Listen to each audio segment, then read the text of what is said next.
सच्चिदानंद भगवान की जय। ओम विश्वानि देव सवितर दुरितानि परास यद भद्रम तन्न आसु। मुझे महाराज जी की बातें बहुत अच्छी लगी। यानी एक सन्यासी सत्य नहीं कहेगा तो कहेगा कौन? और व्यास गादी की तो धज्जियां उड़ा के रख दी है। कौन उस पे बैठना चाहिए और कौन नहीं बैठना चाहिए, ये सब बातें बड़ी तकलीफ होती है, बड़ी तकलीफ होती है। सितारे आसमान से चमकते हैं और बादल दूर से बरसते हैं, और तुम हमारे दिल में बैठे हो, फिर भी हम दर्शन को तरसते हैं।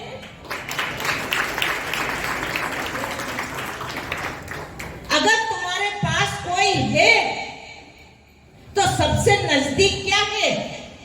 आपकी आंखों में लगा काजल, आंख के पास में ही है वो काजल। फिर भी आपने देखा कभी? आपने अपनी आंखें देखी कभी? नहीं देखी। कितनी बड़ी विडंबना होगी, हमने हमारी आंखें नहीं देखी, हमने अपनी आंख में लगा काजल नहीं देखा। कौन दिखाएगा ये काजल जो आंख में लगा है? दर्पण दिखाएगा। और दर्पण कौन होता है? ये महापुरुष दर्पण होते हैं। वो हुस्न बेकार है जिसे कोई चाहने वाला ना हो, और वो दर्पण बेकार है जिसे कोई देखने वाला ना हो। ये दर्पण है अकाल पुरुष की याद सी, साधु की है देह, और लखा जो चाहे अलग को इन्हीं माही लख ले। तुम्हें संत में भगवंत दिख गया तो तुम्हें एक दिन भगवान भी दिख जाएगा। कौन सा भगवान कहाँ बैठा है? ईश्वर बंद नहीं है मठ में, वह तो व्याप रहा हर घट में। मन मेरा पंछी भया उड़ उड़ गया आकाश, स्वर्ग लोक खाली पड़ा मैं तेरे पास या मैं संतों के पास। ये सांप की कांचली तुम्हें दिखाई देना तो समझ लेना कहीं आसपास सर्प होगा। सांप की कांचली अगर दिखाई दे तो समझ लेना कहीं आसपास सांप भी होगा, और कहीं तुम्हें संत दिखाई दे तो समझ लेना कहीं आसपास भगवान भी होगा, भगवान भी होगा। और सीधी सीधी चीजें हम सुनना नहीं चाहते। तुम यहाँ भी हम अपने मन का सुनना चाहते हो। जन्मों जन्मों से तुम्हारे मन का ही तो कर रहे हो। मनमानी कीनी बहुत और मनमानी भटकाए, और मनमानी को छोड़ दे तो मनमानी हो जाए। ये सूत्र ही नहीं मालूम है। ये सूत्र आपको मालूम हो जाए ना, जितना तुम हजार नाटक करते हो अपनी वाही के लिए, प्रतिष्ठा के लिए, अरे तुम सच्चे बन जाओ, प्रकृति सब करने लग जाएगी। साचो कही और साचो सुनिए। काना और जगह भीड़ बहुत होती है, वहां सब्जी वालों के यहाँ बहुत भीड़ होती है। हीरे की दुकान पे ज्यादा भीड़ नहीं होती है। स्वामी जी ने बोला ना, जेब भजनकार हो वो आते हीरे की दुकान पे। पर एक बात याद रखना, सब्जी वाला सुबह से शाम तक 100 रुपए कमाता होगा, और हीरा वाला अगर एक महीने में एक हीरा बेच देना तो करोड़ों कमाता है। ये फायदा भी देख लेना कि हीरे की दुकान वाले को फायदा कितना होता है, ये देख लेना। लेकिन गजब हो गया, दुनिया देखने वाले ऐसा लगा देखने में, इस तमाशे को देखने में ऐसा लग गया तू अपने को देखने ही भूल गया। बातें देहातीत की होती है, पूरी गीता भरी हुई है। शरीर में नहीं उलझो, शरीर में, अनित्य में नहीं नित्य में, पर फंसे सारे नाटक शरीर में ही चल रहा है। सारा समय शरीर के ऊपर चल रहा है, सारा दिखावा शरीर का ही चल रहा है। और याद रखना, अगर यही चल रहा है तो तुम्हें भीतर का कोई पता नहीं है, और जिसे भीतर का पता हो गया ना वो तो माला माल हो गया, माला माल।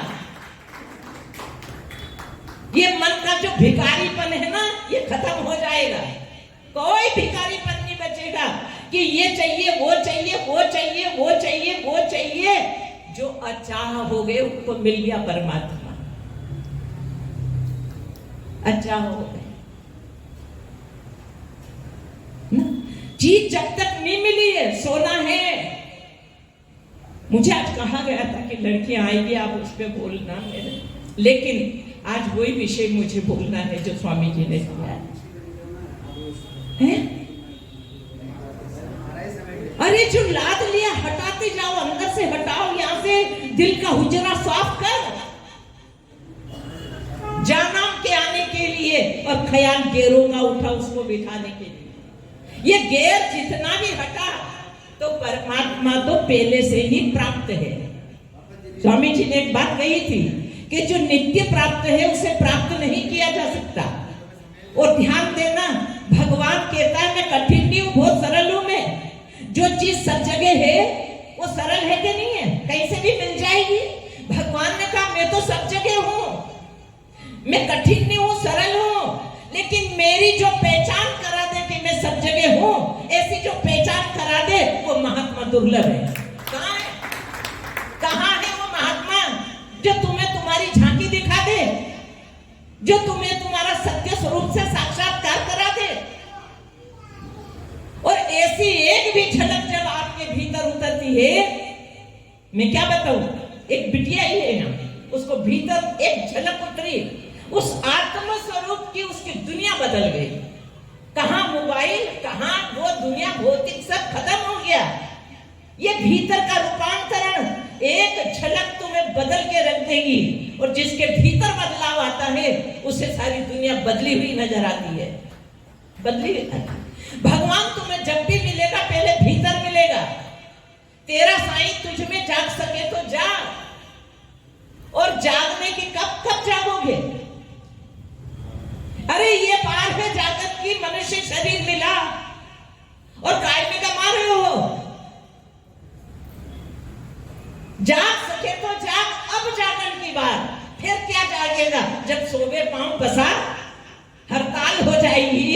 84 लाख योनियां हड़ताल है, वहां जागने का समय है, वहां मिलेगा भगवान। केवल यही मिलेगा और इसी शरीर में मिलेगा। और कहां से मिलेगा, तुम्हारे पास से मिलेगा। जैसे दिल में तेल है, जैसे चकमक में आग है, तेरा साई तुझ में, जाग सके तो जाग। जरा सा लौट के अपने अंदर में आइए और अपने अंदर में झांकिए, नहीं तो क्या कर रहे हो आप। कितनी अच्छी बात स्वामी जी ने बताई। तीर्थ यात्रा कर लीजिए, यज्ञ कर लीजिए, तप कर लीजिए, उपवास कर लीजिए, आत्मज्ञान नहीं होगा। पुण्य मिलेगा, तुम्हें ये सब करना चाहिए क्योंकि पुण्य मिलेगा। और याद रखना, पुण्य से स्वर्ग की प्राप्ति होती है, और जब पुण्य नष्ट हो जाता है तो धक्का मार के फिर तुम्हें यही लाके पटक दिया जाएगा। ब्रह्मलोक तक जाकर पुनः जन्म लेता है यही, चीटी से लगा के ब्रह्मा तक सब नाशवान है। ये अविनाशी आश्रम है।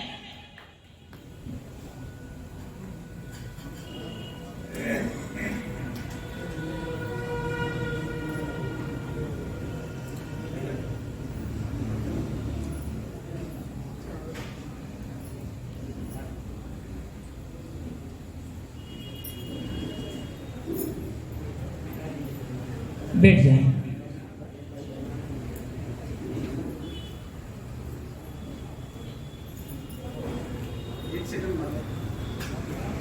पुनः जन जन्म लेता है यहीं, पर पा गया अर्जुन मुझे, वो जन्म फिर लेता नहीं। किसको पा गया? अपने भीतर के साक्षी को पा गया, अपने भीतर की चेतना को पा गया, अपने स्वस्वरूप को पा गया। वो फिर जन्म लेता नहीं है। कब तक फजीते कराओगे अपने आप के? कब तक? कितनी माताओं को दुख दोगे, कष्ट दोगे? कहते ही व्यक्ति जन्म लेता है तो इतना कष्ट होता है जैसे सुई के नाके में से हाथी को निकालना। इतना कष्ट जन्म लेते समय होता है। और व्यक्ति जब मरता है तो कितना कष्ट होता है, सुई के छेद में से हाथी को निकालना उतना ही कष्ट होता है मरते समय। और जीव ऐसे औंधा रहता है मां के गर्भ में, ध्यान देना। और जहां मां के मल मूत्र की थैलियां रहती है वहां पे तुम्हारा मुंह रहता है, ध्यान देना, आपका मुंह रहता है। ऐसी गंदगी में 9 महीने रहते हो।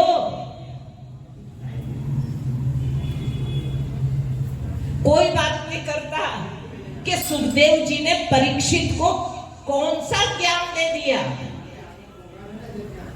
कौन सा ब्रह्म ज्ञान, कौन सा तत्व ज्ञान दे दिया कि अब आखिरी में शरीर, अरे समाधि लग गई शरीर की, तो परीक्षित की तो पड़ा है शरीर और भीतर तत्व की प्राप्ति हो गई है, वो ज्ञान हो चुका है। क्या कहता है परीक्षित, एक तक्षक क्या 1000 तक्षक डस ले इस शरीर को, कोई चिंता नहीं है। क्यों? चेतना में स्थित हो गए, चेतना में, उस स्वरूप में स्थित हो गए हैं।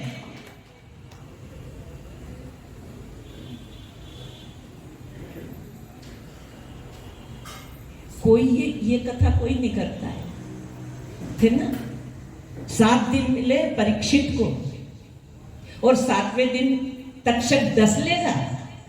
कोई ने बताया कि परीक्षित सबसे पूछता है मरते को क्या करना चाहिए, मरते व्यक्ति को क्या करना चाहिए। और आप सब कौन हो? जिंदे में से हमेशा रहेंगे जिंदे, कि हम भी उनमें से ही है, मरने वाले में से ही है ना हम भी। तो अब हमें क्या करना चाहिए? अर्थी पे चढ़ने से पहले जीवन के अर्थ को समझ लेना चाहिए। चिता में जलने से पहले अपनी चेतना को जगा लेना चाहिए। आंखें बंद होने से पहले भीतर की आंख खोल लेना, जिससे उस पर ब्रह्म परमात्मा की अनुभूति होती है।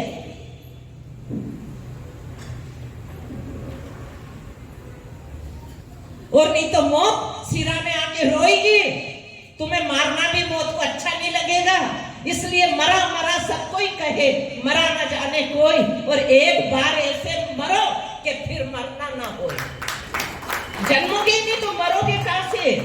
इच्छाएं बची ही नहीं है, वासनाएं बची नहीं है, अंदर खाली पड़े हो।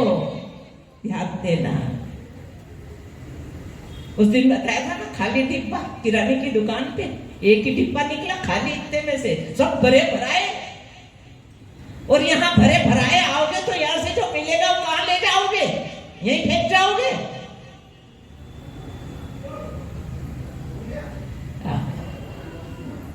ये सत्संग से ये कचरा साफ हो जाएगा हमारा, ताकि हमारे भीतर बैठा है उसकी झलक हमें मिल जाए।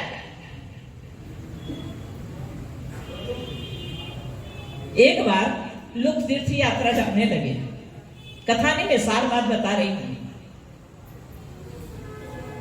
तो संत एकनाथ के पास आए, आप भी चलो तीर्थ यात्रा के लिए।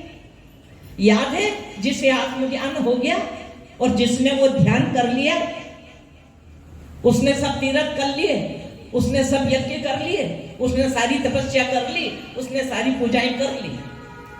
जिसने उस परब्रह्म का ध्यान कर लिया, ध्यान यानी उसमें कोई मौजूद है, आत्मदर्शन। और समाधि यानी जहां संपूर्ण हो गया, कुछ भी नहीं बचा, तो समाधि लबालब चेतना से भरा हुआ है, कुछ भी नहीं है, रोम रोम में नूर झलकता है।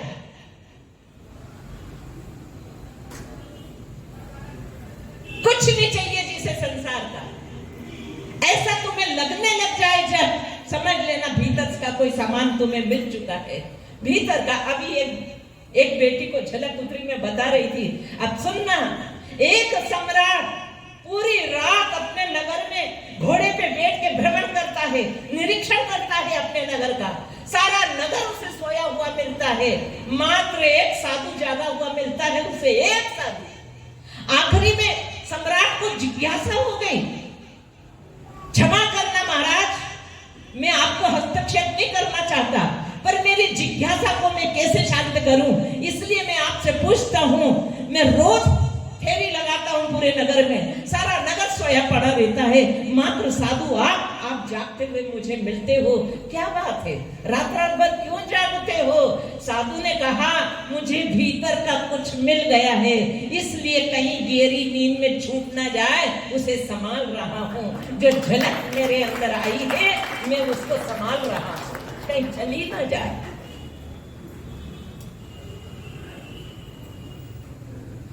इसलिए ज्यादा से ज्यादा चिंता वो भीतर वाला कहीं छूट ना जाए, वो कहीं चला ना जाए।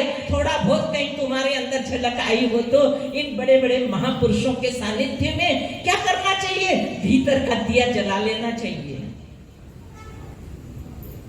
एक महात्मा लिख रहे लेखनी से, अब उनकी लेखनी चल रही, लिखते लिखते रात्रि के 12:30 बज गए। और रात्रि के जब 12:30 बजे तो जिस दीपक के उजाले में वो लिख रहे थे उन्होंने उस दीपक को बुझा दिया। बस जरा सी बात याद की। और जब दीपक को बुझाया तो कमरे में चांदनी रात आ गई। ये जरा सा टिक टिक दीपक चल रहा था, इसमें चांदनी रात दिखाई नहीं दे रही थी।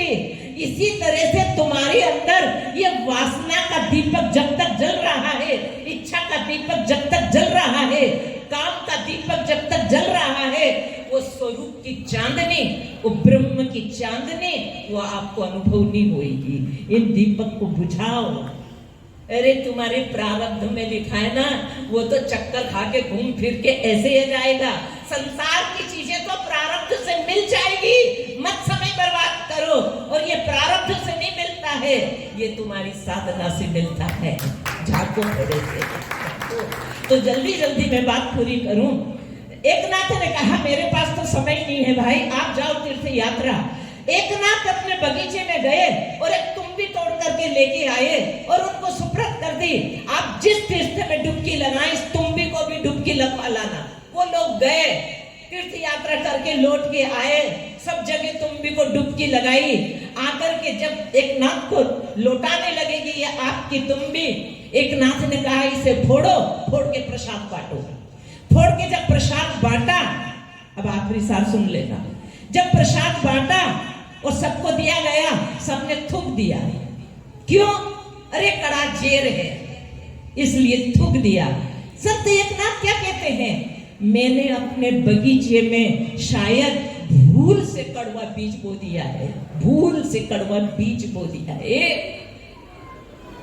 ये कड़वे बीज मत बोले ना, भूल से, क्योंकि खता लमों ने की, सजा सदियों ने पाई। जहां की आंखों में धूल झोंकने वाले आगे खुदा का दरबार लगाए। इसलिए भूल से कड़वे बीज ना बो दे। और जो साक्षी है, चेतन है, परमात्मा है, वो हमारे अंदर पहले से विद्यमान है। इस कचरे को हटाएं, उसकी अनुभूति करें। ओम शांति शांति शांति। शिवोहम।